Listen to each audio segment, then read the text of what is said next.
আবিদ, সুমিত, উজ্জ্বল। অস্ত্র ছিল, ছুরি ছিল, বন্দুক ছিল। আমি জানি না এই কোর্ট ম্যারেজ কেমনে করছে, আমি এগুলো কিছুই জানি না। স্বাক্ষর নিচে তারা আমার জোরপূর্বক সাইন নিছে, তারা হাত ধরে আমার লিখাইছে। মিডিয়াতে যে কথা বলতে দেখলাম, এগুলো আমার ভয় দেখা বলাইছে, বলছে যদি আমি এগুলো না বলি তাহলে আমার আব্বুরে আমার বাইরে তা করে মেরা লাইব। তারা আমার উঠায় নিয়ে গেছে, ছুরি ধরে নিয়ে গেছে, যদি আমি না বলি তখনই আমার মেরা লাইব।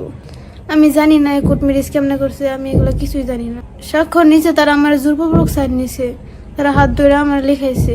তারা যে আমার এত ভয় দেয়া নিয়ে গেছে, আমার সাথে এতগুলো করছে, আমার বাবার বুকে পিস্তল ঠেকাইছে, এগুলোর বিচার আমি চাই।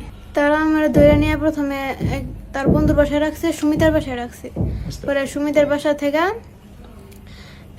থেকে আমার নিচে রাত্রে মাগরিবের দিকে একটা রিসোর্টে, পরে রিসোর্ট থেকে রাতের 10টার দিকে আরেকটা রেস্টুরেন্টে নিয়ে আইছি।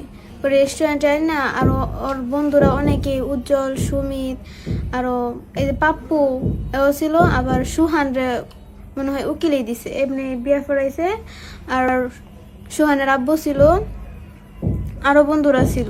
কাজী পাইলো কোথায় তারা? ছেলের জাডা ছিল, বাচ্চু ছিল। আর কাজী বলতে পারি না, কোনো হুজুর কিছুই না, মানে ছেলেটা কাজী নাকি আমার সন্দেহ আছে। ওরা এই বিয়া পড়াইছে, কবুল টবুল কইছে। জোরপূর্বক তারা বলছে। তারপরে সেফরা লাগে আমি কথাগুলো বলছি। একটা নেওয়া হয়েছে থানার মধ্যে, আরেকটা নেওয়া হয়েছে বাড়িতে। যদি আমি তা করে না বাঁচাই, তা করে জেল থেকে না বার করি, তাহলে আমার আব্বুরে মেরা লাইব, আমার ছোট ভাইরে মেরা লাইব।